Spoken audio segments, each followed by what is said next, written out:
आज मैं शुरुआत कर रहा हूं आपका जो रीट का चैप्टर, कौन सा युग? गांधी युग। और यह युग राजस्थान की ऐसी कोई परीक्षा नहीं है जिसके अंदर यह इस टॉपिक से संबंधित एग्जाम में प्रश्न नहीं पूछे जाते हैं। एकदम आसान सा टॉपिक, सरलतम टॉपिक है। आप वनपाल, वनरक्षक, पटवार, राजस्थान पुलिस, एसआई जैसे किसी भी एग्जाम देंगे तो यह टॉपिक आएगा।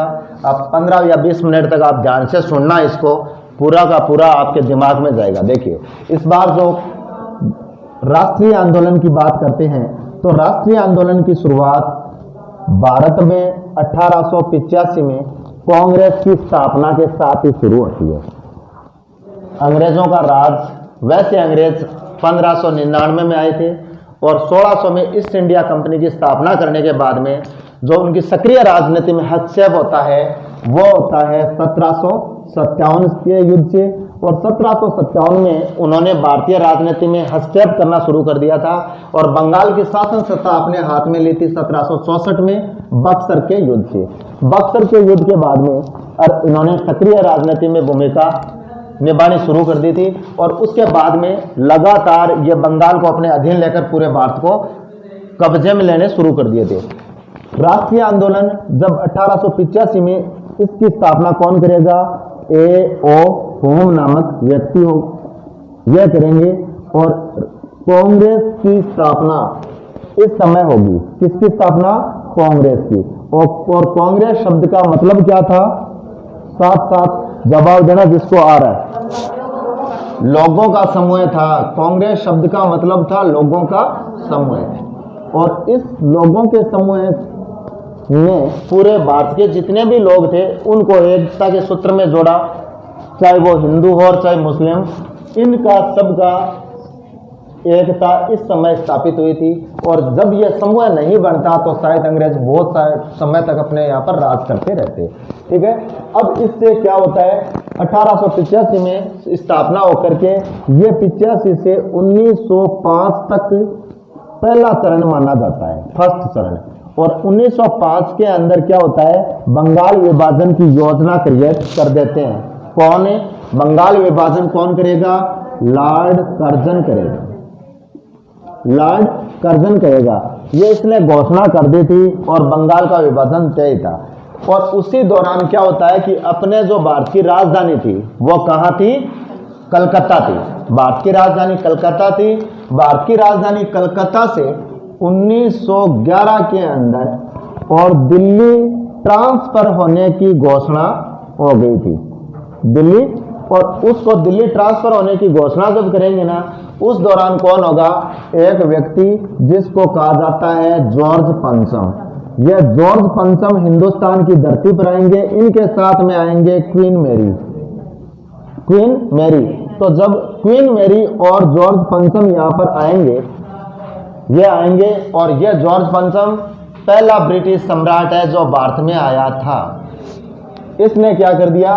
1912 के अंदर दिल्ली को ट्रांसफर, यहाँ घोषणा होती है और इस समय 1912 में दिल्ली भारत की राजधानी बन जाती है। 1911 में जो बंगाल विभाजन है उसको रद्द कर दिया गया। 1911 के अंदर बंगाल का विभाजन रद्द कर दिया गया। बस ये तो था पहला चरण।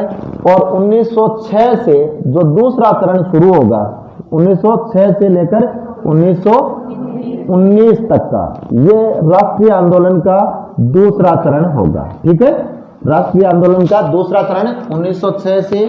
अब इस 1906 से 1919 तक का इस समय भारत में अंदर कोई ज़्यादा नहीं हुई थी। पहली बात तो ये पहली राजनीतिक गतिविधियां 1911 में कलकत्ता से दिल्ली ट्रांसफर होने की घोषणा होती है और 1912 के अंदर भारत की राजधानी दिल्ली बना दी जाती है। ठीक है, उसके बाद में यहाँ एक कांड और हो जाता है। एक तो अंग्रेजी सरकार के खिलाफ,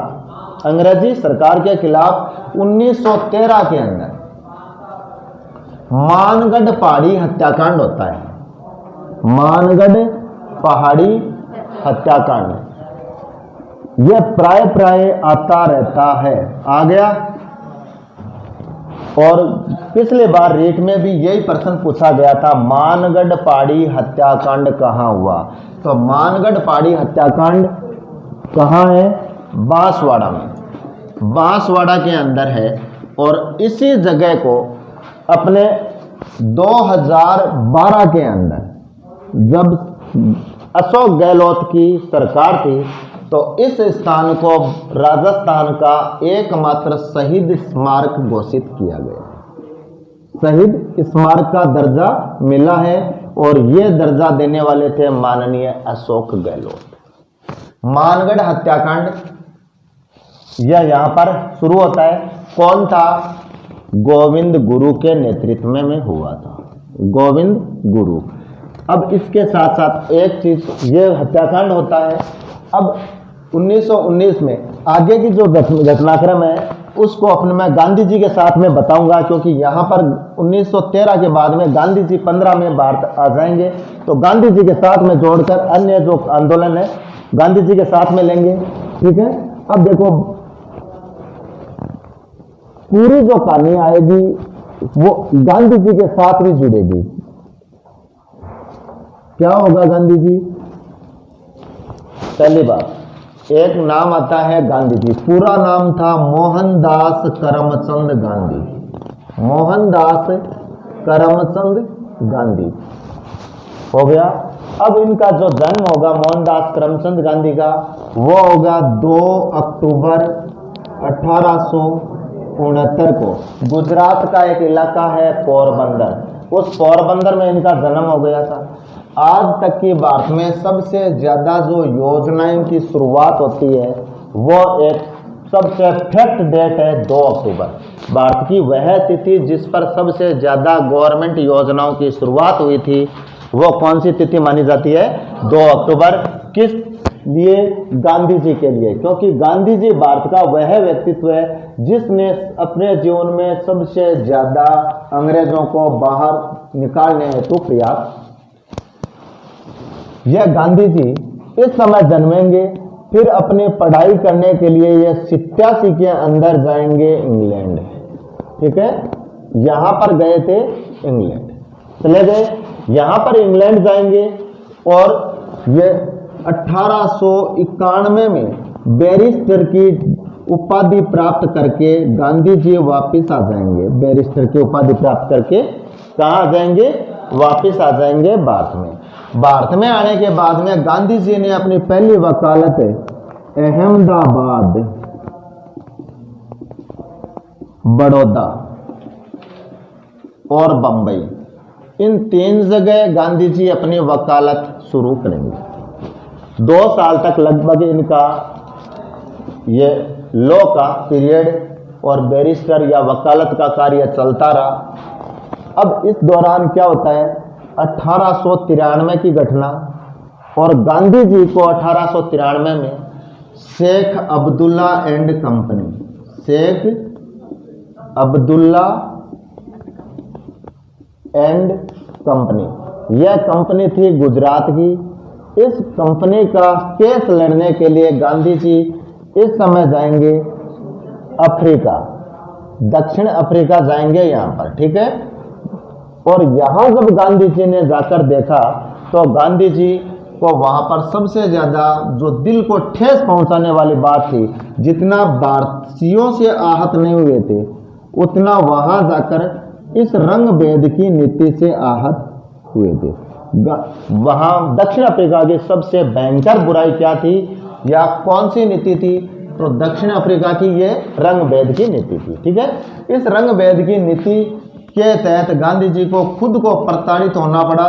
जिस गांधी जी को भारत में इतना ज्यादा सम्मान दिया गया था, उतना उस समय की जो एक महान डिग्री होती थी बैरिस्टर, वकील, जिसको भारत में वकालत की डिग्री होती नहीं थी, तो उस समय वकालत की डिग्री वही विदेश से जाकर करना एक बहुत बड़ी बात हुआ करती थी। और उसमें गांधी जी को खुद को मतलब जो काला और गोरा की रंग नीति के तहत उनको भी है दृष्टि से देखा गया था। गांधी जी अपने यहाँ की एक उच्च कौम में पैदा हुए थे। गांधी जी जाति से थे बनिए, ठीक है, बनिए थे, जाति से, लेकिन बनिया होने के बावजूद, बनिया के साथ साथ गांधी जी किस जाति के थे? पंसारी जाति के।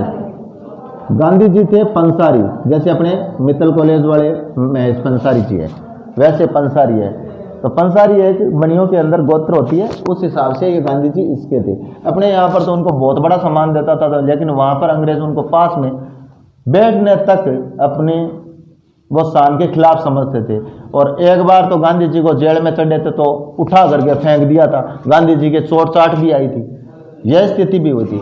अब वहां जाकर के इतना होने के बाद में गांधी जी ने क्या कर दिया कि 1906 के अंदर वहां पर एक मैरिज एक्ट लागू होता है। मैरिज की स्पेलिंग हो सकता है सही न हो, इसलिए मैं हिंदी में लिख देता हूं, ठीक है। मैरिज एक्ट 1906 में वहां पर लागू होगा, ठीक है। उस मैरिज एक्ट के तहत भारतीय लोगों को पहले से ही पंजीयन कराना जरूरी है, ठीक है।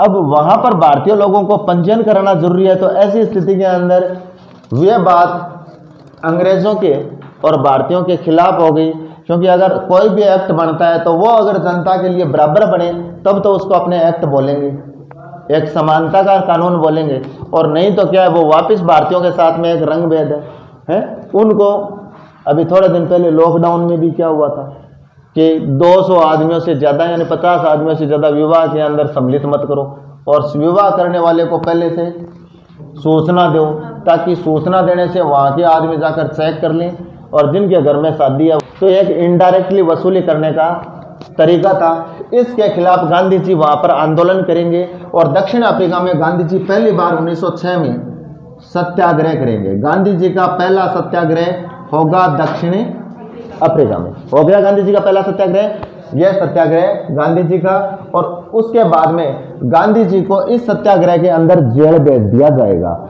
गांधी जी को दक्षिण अफ्रीका में 2 साल की जेल होगी, और गांधी जी को रिहा कर दिया जाएगा 1908 में। 1908 में गांधी जी वहां से रिहा होंगे, और 8 में रिहा होने के बाद में कुछ वहां के कानून में संशोधन करने के लिए, क्योंकि अंग्रेजों का राज भी दक्षिण अफ्रीका में है और अंग्रेजों का राज भारत में है, और जो जितने भी कानून बनेंगे वो बनेंगे ब्रिटिश की संसद से, यानी इंग्लैंड से बनेंगे।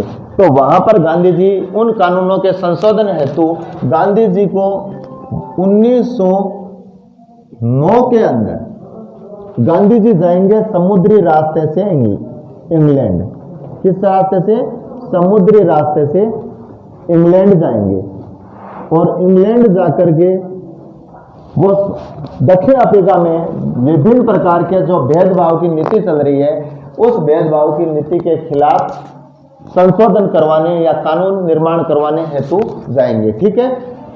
इस समय इन्होंने एक किताब लिखी थी, हिंद स्वराज। और याद रखना, हिंद स्वराज किताब कब लिखी? तो 1909 में लिखी। समुद्री रास्ते से जा रहे थे तब रास्ते में ये किताब लिखेंगे, ठीक है।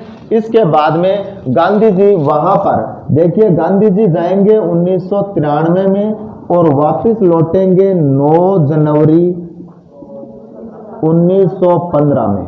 तो गांधी जी दक्षिण अफ्रीका में लगभग 23 साल रहे हैं। 23 साल तक दक्षिण अफ्रीका में रहने के बाद में गांधी जी वहां पर क्या करेंगे? अपना बहुत ज्यादा योगदान देकर पूरा का पूरा शेड्यूल बदल देंगे, और एकदम सरस वातावरण जिसको कहते हैं, वहां का पूरा संविधान चेंज कर दिया है अकेले गांधी जी ने, बहुत सारे आंदोलन करके।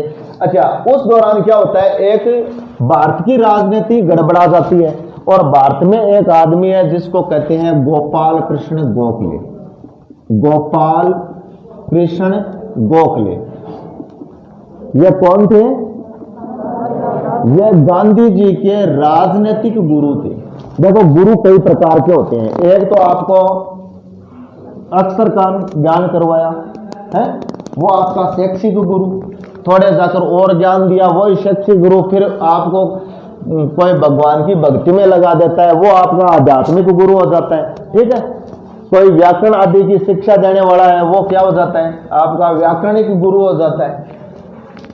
साहित्य का गुरु हो जाता है। अच्छा, इसके साथ में आपको अगर कोई राजनीति में प्रवेश दिला देता है तो वो फिर राजनीतिक गुरु हो जाता है। कुल मिलाकर ये आदमी एक ही चीज सोचे थे कि गांधी जी एक ऐसा शख्स है, ये अगर वापिस आ गए ना तो भारत में अंग्रेजों का जो तांडव है ये पूरा का पूरा ठीक हो जाएगा। ठीक है, और इसलिए गांधी जी दक्षिण अफ्रीका में गांधी जी से मिलने 2 बार जाएंगे। सीधा ही अगर प्रश्न पूछ लिया जाए कि गोपाल कृष्ण गोखले दक्षिण अफ्रीका गांधी जी से मिलने कितनी बार गए थे, तो कितने बार जाएंगे? 2 बार। अच्छा, उनके जाने के बाद में और गांधी जी ने उनको एक बात कही कि मैं यहाँ का पूरा ढांचा जब तक चेंज नहीं कर दूंगा तब तक नहीं आऊंगा, लेकिन मैं आने ही वाला हूँ। और ऐसा दिलासा देकर गोखले को वापस भेज दिया जाता है और वापस गांधी जी आते हैं इस समय। किस समय? 9 जनवरी 1915 को। 9 जनवरी जब 1915 को गांधी जी आएंगे तो भारत में खुशियों के दीप जलाया जाएगा और इस दिन प्रवासी भारतीय दिवस के उस समय प्रवासी भारतीय दिवस के रूप में मनाया गया और आज तक प्रवासी भारतीय दिवस 9 जनवरी को मनाया जाता है। क्लियर बात? अच्छा, अब इसमें प्रवासी क्यों मनाते हैं? प्रवासी, इसको अप्रवासी क्यों नहीं मनाया गया? तो देखिए 2 शब्द है, एक प्रवासी है और एक अप्रवासी है। प्रवासी वो होता है जो कुछ समय के बाद, भाई जो दूसरे देश का और दूसरे देश में जाने के बाद कुछ समय बाद पुण्य लौट कर आ जाए, पुण्य लौट आए, यानी 2-3 साल बाद में, 5-7 साल बाद में वहां पर स्थायी निवासी न होकर वहां पर कुछ दिन रहे और वापस लौट आए अपने स्थान पर। तो ये तो होता है प्रवासी। अप्रवासी कौन हो गया? जैसे मान लीजिए गांधी जी, जैसे गांधी जी, अगर गांधी जी थे तो कहां के? भारत के, और भारत के थे और ये दक्षिण में दिशा में दक्षिण अफ्रीका में चले गए और वहां पर दक्षिण अफ्रीका में अगर बस गए तो वो क्या कहलाएंगे? वहां पर प्रवासी भारतीय कहलाएंगे।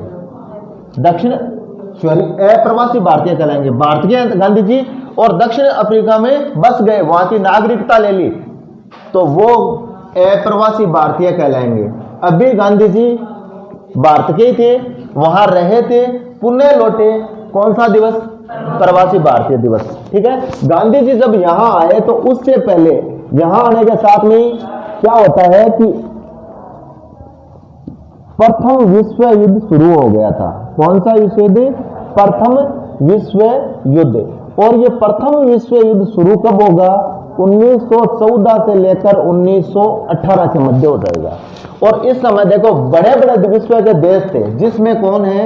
एक जो सबसे ज्यादा बड़ा देश इंग्लैंड, दूसरा फ्रांस और तीसरा रूस। ये 3 देश बड़े खतरनाक देश थे। इस समय ये तीनों देश इनकी साम्राज्यवादी लोलुपता, धन कमाने की या उपनिवेश बसाने के लिए ये अपने से छोटे जो देश थे, कौन से? इटली, जर्मनी, जापान, ऑस्ट्रिया आदि देशों को अपना गुलाम, हंगरी, इन देशों को, नीदरलैंड, चेकोस्लोवाकिया, ये जो देश थे ना, इनको अपना गुलाम बनाना चाह रहे थे। और पहले ही विश्व का ये एकमात्र ऐसा देश है जिसने सब प्राय लोगों को गुलाम बनाया। सबसे ज्यादा विश्व में अपने नीचे उपनिवेश बसाने में, गुलाम बनाने में जो देश था वो इंग्लैंड था। ठीक है, अब इंग्लैंड की 1914 में लड़ाई हो रही है, यहां पर इनके सैनिक यहां पर हो रहे हैं।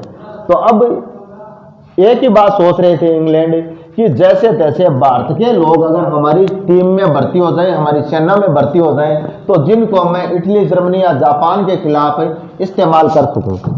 इसके लिए अब गांधी जी यहां आ गए। तो गांधी जी को आते ही इन्होंने क्या कर दिया कि आप गांधी जी इतने बड़े आदमी हो, आप लोग, आपकी ये देश के लोग मानेंगे, इसलिए आप एक काम करो, इन लोगों को कह दो। और सेकंड, ये प्रथम विश्व युद्ध जैसे ही दूर होगा आपकी हर बात हम मान लेंगे, आपके लिए जो उत्तरदायी शासन है उसकी सरकार की स्थापना कर देंगे। अब गांधी जी ने को थोड़ी सी अंग्रेजों ने लालच दिया तो गांधी जी ने आह्वान कर दिया कि अंग्रेज हमारे हित के लिए बात करेंगे, आप एक काम करो, इनकी सेना में भर्ती हो जाओ। जैसे ही गांधी जी ने भारतीयों को अंग्रेजी सेना में भर्ती होने के लिए कहा तो गांधी जी को संज्ञा मिली भर्ती वाला सार्जेंट, भर्ती वाला सार्जेंट। यह गांधी जी को संज्ञा मिल चुकी है, क्योंकि गांधी जी ने कह दिया था भारतीयों को कि अंग्रेज है वो अपने हित की बात करेंगे और आप लोग हमारे यहाँ पर हित की बात करेंगे। इनकी मतलब सेना के अंदर भर्ती हो जाओ। अच्छा, सेना में भर्ती होने से अंग्रेज फायदा क्या उठाना चाहते थे कि इतना बड़ा देश है, इतने बड़े लोग हैं, मरेंगे तो ये मरेंगे, हैं, भर्ती तो कर लो। गांधी जी को ये, उसके बाद में गांधी जी को एक उपाधि और दे दी गई, केसर ए हिंद, केसर ए हिंद। ये उपाधियां दोनों की दोनों उपाधियां हैं वो गांधी जी को मिलेगी 1915 में। गांधी जी 1915 में उपाधियां मिल जाएगी। अब इसी दौरान क्या होता है कि 1907 का सूरत अधिवेशन होगा, 1907 में सूरत अधिवेशन होगा। उस समय कांग्रेस दो भागों में विभाजित हो जाएगी, कांग्रेस दो भागों में विभाजित हो जाएगी। एक को कहा गया नरम दल, नरम दल, और दूसरे को कहा गया गरम दल। ये दो दल बन जाएंगे 1907 में। देखो, नरम दल का जो नेता आएगा वो आएगा कौन है? लालपाल बाल। तो इन लालपाल बाल में मुख्य कौन था? नरम दल में दादा भाई नौरोजी, नौरोजी, सुरेंद्र नाथ बनर्जी, ये तो अध्यक्ष बने थे, सुरेंद्र नाथ बनर्जी, इनको तो अध्यक्ष बनाया गया था। मुख्य भूमिका में दादा भाई नौरोजी का नाम रहेगा। भारत का पहला व्यक्ति है दादा भाई नौरोजी, जहां से नरम दल की शुरुआत होगी। और यहाँ तीन व्यक्ति जिनको आप लाला लाजपत राय, बाल गंगाधर तिलक और विपिन चंद्र पाल के नाम से जानते हैं, ये आए थे। ये तीनों दोनों अलग हो गए। इसके साथ में एक पंथ अलग और हुआ था, वो था मुस्लिम लीग। ठीक है, गांधी जी के यहाँ पर आने के बाद में 1916 के अंदर एक अधिवेशन होगा जिसको कहते हैं लखनऊ सम्मेलन। लखनऊ सम्मेलन कब हुआ? 1916 में। तो जैसे ही लखनऊ सम्मेलन होगा वहां पर ये दोनों दल एक हो जाएंगे। क्या हो गए? इनमें एकता हो जाएगी और अब भारत एक हो गया। इन दोनों दलों के साथ साथ एक दल और होगा जिसको कहा जाता है मुस्लिम लीग। देखो, मुस्लिम लीग है, इसके साथ में नाम जुड़ेगा मोहम्मद अली जिन्ना का, मोहम्मद अली जिन्ना का नाम जुड़ेगा मुस्लिम लीग के साथ में। लखनऊ सम्मेलन में यह जैसे अलग होते हैं, यहाँ एक काम और हो गया। अब मैं 1917 की घटना बताता हूँ। ठीक है, 1917 के अंदर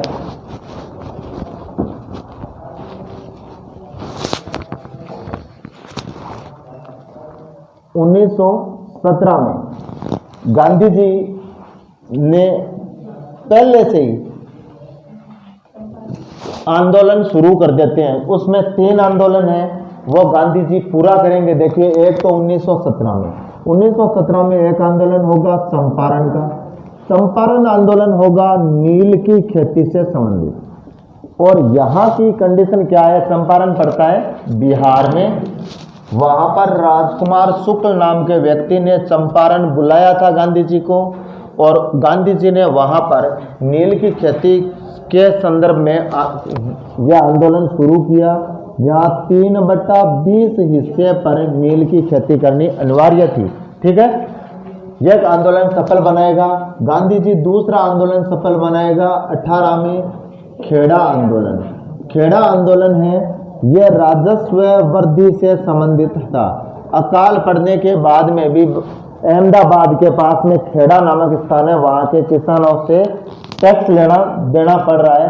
तो गांधी जी इस आंदोलन का नेतृत्व करेंगे, यह भी सफल बना देंगे, और जो उनके ऊपर कानून लगान आदि है उसको दूर कर दिया जाएगा। तीसरा जो आंदोलन है वो भी गांधी जी का क्या होगा? अहमदाबाद मिल मालिक आंदोलन। अहमदाबाद मिल मालिक आंदोलन होगा। इसमें भी क्या होगा, एक रोग फैलेगा। कौन सा रोग? प्लेग। अच्छा, प्लेग रोग फैला था तब जो मजदूर थे उनको बोनस दिया गया था। क्या दिया गया था? बोनस दिया गया था। अब क्या हुआ कि बोनस देना तो शुरू कर दिया, या अब प्लेग रोग खत्म हो गया तो यहाँ के मजदूर ये चाहते थे कि वो बोनस शुरू हो, लगातार जारी रहे। और उसके लिए क्या होगा, उसके लिए बोनस बढ़ाया गया था 35%। जब आंदोलन शुरू हुआ तो वहां के लोगों ने कहा कि भाई 35%, यानी अंग्रेजों ने बात मान ली कि आप रोक दो इस आंदोलन को, और वो 20% बोनस देने के लिए राजी हो गए थे। लेकिन मजदूर जितने भी थे वो 20% बोनस लेने के लिए राजी नहीं होते हैं, और आखिरकार गांधी जी इसमें एंट्री कर लेते हैं और इसको सफल बना देते हैं। कहने का मतलब भारत में गांधी जी का ये बहुत ही तीनों के तीनों स्टंट थे, बहुत ही जोरदार रहे। सिर्फ आपको डेट याद रखनी है, चंपारण 17 में, 18 में खेड़ा और अहमदाबाद मिल मालिक आंदोलन। इस चंपारण का पिछली बार रीट में प्रश्न पूछा गया था कि चंपारण आंदोलन में गांधी जी को आमंत्रित किसने किया था? राजकुमार शुक्ल ने किया था। राजकुमार शुक्ल गांधी जी से कहाँ मिलेंगे? तो लखनऊ सम्मेलन के अंदर मिलेंगे। ठीक है। उसके बाद में यहाँ पर इन आंदोलनों के चलते एक काम और होता है। कौन सा होगा? रोलेट एक्ट होता है। Roulette act. रोलेट एक्ट की लोगों के दिमाग में, यानी अंग्रेजों के दिमाग में जो विचारधारा पनपी वो 1917 में ही पनप गई थी, और 1917 में प्लान बनाना शुरू हो गया कि भारत के अंदर एक ऐसा कानून डालें, भारत में एक ऐसा कानून डालें, वो कानून जो भारतीयों के लिए, हमारे लिए एक पंगु बन जाए 1917 में। और ये मतलब रोलेट एक्ट है, इसको पारित कर दिया था 1919 में। तो 1919 में रोलेट एक्ट है, इसको पारित कर दिया गया। अब देखो, रोलेट एक्ट 1919 में पारित करते हैं, तब वो है क्या रोलेट एक्ट? एक ऐसा कानून लाए गए थे। ये रोलेट, ये एक आदमी है, जॉर्ज सिडनी रोलेट। एक रोलेट एक जज है, उसके नेतृत्व में एक ऐसा कानून था जिसमें क्या था? एक तो है अपील, एक होती है दलील, और एक होता है वकील। 3 नाम है। इनके पीछे लगा दो आप बिना, बिना बिना बिना। बिना तो वकील, बिना दलील और बिना वकील के अंग्रेजी गवर्नमेंट ने संदेश या शक के मंसूबे पर किसी व्यक्ति को उठा करके जेल में बंद किया जा सकता था। इसके साथ साथ एक चीज और हुई थी, वो ये हुई थी कि कम से कम जिसके भी ऊपर शक हुआ उनको 2 साल की जेल, जो 2 साल की तो सजा है 2 वर्ष की, वो सजा तो पक्की होनी है। उसके साथ में उनके ऊपर जो मुकदमा चलाने की वो अलग से न्यायालय, वो भी एक अंतरिम न्यायालय या गुप्त न्यायालय का गठन किया गया था। किसी को पता ही नहीं चलता कि वो रात को गुप्त न्यायालय में 5 अंग्रेज जने बैठ करके और उनके ऊपर सजा बोल देते थे। तो वो 2 कारण हो गए थे, कम से कम 2 साल की जेल। और वो भी ओपन न्यायालय नहीं होता था, वो कभी भी रात के 12 बजे कोर्ट खोल करके सजा सुना देते थे। तो इस तरह से इसके चलते और देश के अंदर आंदोलन शुरू होगा। गांधी जी अपनी ऐसे पूरी भूमिका में आएंगे, और पूरी भूमिका में आकर गांधी जी सबसे एक ही बात कहेंगे पूरे देश से कि ये देश का जो काला कानून है इसको वापस ले लीजिए। इसके चलते और 2 आदमी हैं, एक को रविंद्रनाथ टैगोर कहेंगे आप, रविंद्रनाथ टैगोर, और एक है महात्मा गांधी। महात्मा गांधी, तो महात्मा गांधी, पहली बात तो देखो, महात्मा गांधी को उपाधि थी केसर-ए-हिंद की, केसर-ए-हिंद, यह उपाधि थी महात्मा गांधी को, ठीक है ना। केसर-ए-हिंद की उपाधि महात्मा गांधी ने इसके रोलेट एक्ट के विरोध में त्याग दी, और इनको उपाधि थी नाइटहुड की, नाइटहुड। इस नाइटहुड की उपाधि है वो टैगोर ने त्याग दी। यहां पर महात्मा शब्द का प्रयोग या महात्मा की उपाधि सबसे पहले देने वाला व्यक्ति कौन था? वो भी टैगोर था, और गांधी जी को यह उपाधि, महात्मा की उपाधि, टैगोर ने दी थी। कौन से आंदोलन में? चंपारण आंदोलन के समय दी थी 1917 के अंदर। ठीक है, अब इस रोलेट एक्ट के विरोध में सबसे बड़ा जो उग्र प्रदर्शन होगा, तो उग्र प्रदर्शन होगा भारत में, वो एकमात्र पंजाब है वहां होगा। और पंजाब के अंदर यह आंदोलन होगा। यहां पर क्या होता है कि दो व्यक्ति हैं पंजाब में, एक का नाम है जनरल डायर, इस व्यक्ति का जनरल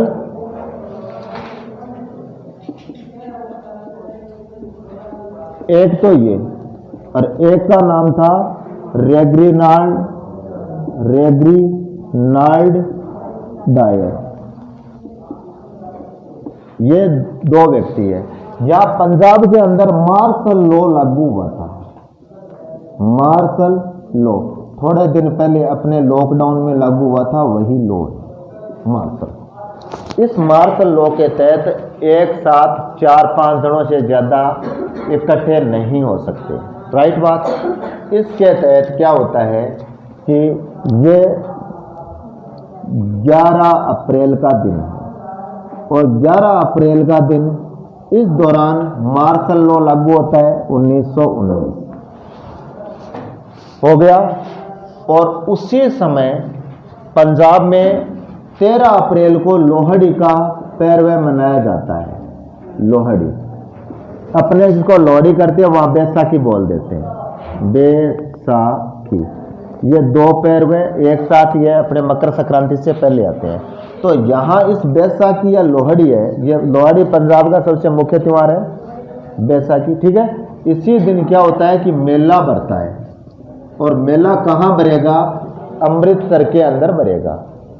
मेला कहाँ भरेगा? अमृतसर में। तो अमृतसर में एक बाग है, मैदान है एक बहुत बड़ा, जलियांवाला बाग उसका नाम है। तो वहां क्या होगा? जलियांवाला बाग में काफी सारे लोग इकट्ठे होंगे, और उस बाग में इकट्ठे, जैसे मान लो जलियांवाला बाग है, वो ऐसे बाग था, ऐसे एक मैदान है, और इस मैदान का एक ही अंदर जाने का गेट है, एक ही अंदर जाने का गेट है, और इसके चारों तरफ है एकदम पूरी की पूरी बड़ी बड़ी इमारतें, बड़ी बड़ी इमारतें। ठीक है, यहां वो भीड़ इकट्ठा हो गई थी, और वो उस समय जो भीड़ इकट्ठा हुई थी, तो देश के अंदर एक संदेश पहुंचाना था अंग्रेजी गवर्नमेंट के खिलाफ कि देश में काला कानून लाया गया, ये रोलेट एक्ट लाया गया। तो यहां वो जनरल डायर आकर खड़ा हो गया। अब इसमें निकलने का एक ही साधन नहीं है, एक ही रास्ता है। जब ये आ गए तो वो अपनी गाड़ियां और पूरे जाब्ते के साथ में ऐसे आया। ये लोग सब के सब इस साइड थे, ठीक है, यहां इस साइड थे। इसने क्या किया? अगले वाली जो बंदूक वाली श्रेणी या टुकड़ी, उसको तो आगे की साइड में बिठा दिया, और पीछे एक टुकड़ी उनको कर दिया गया खड़ा, हाथों में बंदूक देकर। आगे वाले बैठे हैं और पीछे वाले खड़े हो गए। इसके पीछे हो गया आप, जो पीछे आप हुआ था उसी का नाम है ये रेग्रिनाल्ड। ये पहली फायर करेगा, गोली चलाने का पहला काम यह करेगा। अब देखो, जो बैठे थे इनकी गोलियां गई जमीन से 2 फुट नीचे।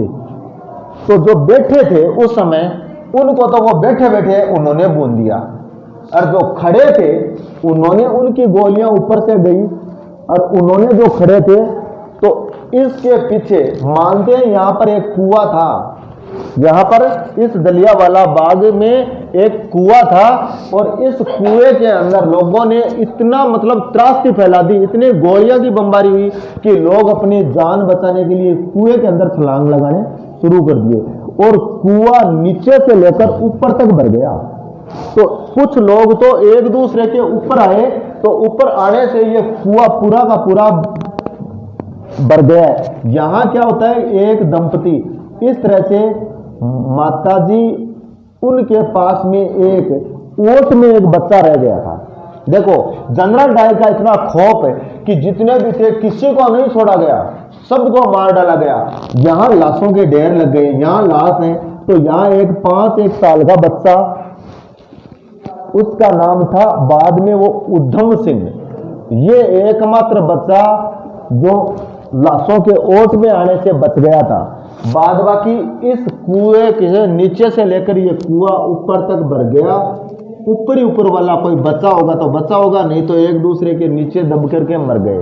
ठीक है, अब देखिए यहाँ पर ये बच्चा बचेगा, वो बाद में इंग्लैंड जाकर के और जनरल डायर की चक्कू रोध करके हत्या करेगा। एकमात्र बचने वाला ये है। अब क्या होता है कि इनकी जैसे ही ये इतना खौफनाक दर्दनाक पहलू भारत के अंदर डाला गया है, पूरे देश में इसकी थुतकारी हुई, मतलब ऐसा हुआ उसको निंदाजनक शब्दों में देखा गया। और अंग्रेजी राज के खिलाफ दूसरे दिन अखबारों ने किसी ने कितना ही डाला, किसी ने कितना ही डाला, लेकिन जो एग्जैक्ट रिपोर्ट इनकी जांच करने के लिए कमेटी बैठी, उसका नाम दिया गया था हंटर कमेटी। Hunter committee. तो जलियांवाला जांच करने के लिए कौन सी कमेटी का गठन किया गया था? Hunter committee. कब की गई थी? 1919 में।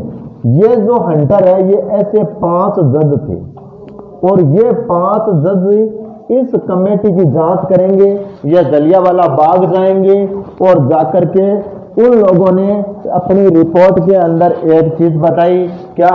कि यहाँ पर 379 लोग मरे थे। यहाँ पर 379 लोग इतने मर गए थे, जबकि अन्य ये एकदम एग्जैक्ट रिपोर्ट नहीं थी।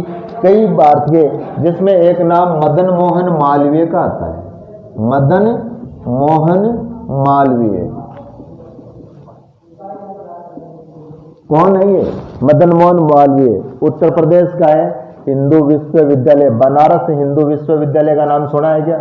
तो बनारस हिंदू विश्वविद्यालय का संस्थापक यही बंदा था। इसने अपनी रिपोर्ट में बताया था कि उस समय लगभग 2500 जने मरे थे। लेकिन एग्जाम की दृष्टि से मदन मोहन मालवीय का प्रश्न नहीं आएगा, ये प्रश्न है। अब इसके अंदर ये प्रश्न है, इसको थोड़ा सा ध्यान रखना है कि कितने जने उसमें गए। तो हंटर कमेटी की रिपोर्ट के अनुसार ये दूसरा जलियांवाला बाग की हत्याकांड की जांच के लिए कौन सी कमेटी का गठन होता है? हंटर कमेटी का गठन होता है। अब देखो हंटर कमेटी का गठन हो गया, इसके साथ साथ एक चीज और हुई। अब अंग्रेजों को बाहर निकालने के लिए उस समय जो मुस्लिम दल है वो अलग हुआ था, लेकिन इसके साथ साथ एक आंदोलन और होगा भारत में, खिलाफत आंदोलन। देखो खिलाफत जो आंदोलन है, तो खिलाफत शब्द किससे बना है? खलीफा से। और खलीफा क्या हुआ करता था? खलीफा था मुस्लिम समाज का धार्मिक नेता था। मुस्लिम समाज का पूरे विश्व में सबसे बड़ा जो पद था वो खलीफा ये था, जो तुर्की के अंदर निवास करता था।